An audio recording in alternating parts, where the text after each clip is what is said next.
It took a lot of wrangling for Hassan Diab to achieve this. It's been a month since he was nominated as the new Prime Minister, and several times over the past week we've heard, we're almost there, we're just about to have a new government. It's failed at the last minute because of all this inter-party wrangling between the different parliamentary blocs.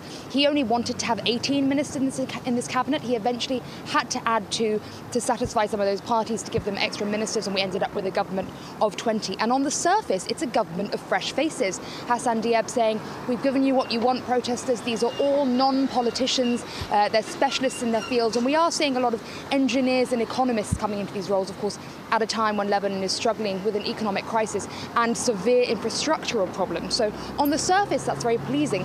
One of the most immediately concerning things for people is the fact that only half of the parliament is participating in this government.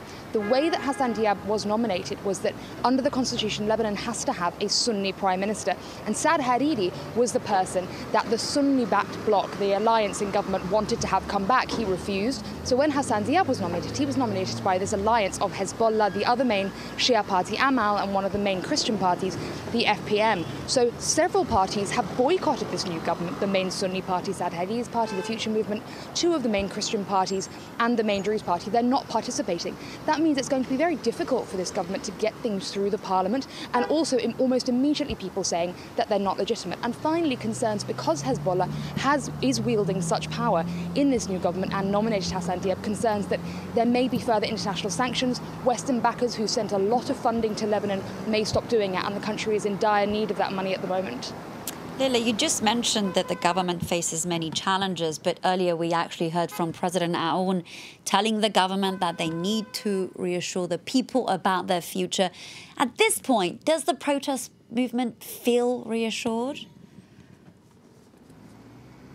From what we saw last night, they don't feel reassured at all. As soon as there was an announcement that we were going to get a new government in Lebanon, even before the actual list was announced, people were out on the streets calling for roadblocks, many roads blocked across the country last night, and this morning hundreds of people gathered outside Parliament behind me complaining.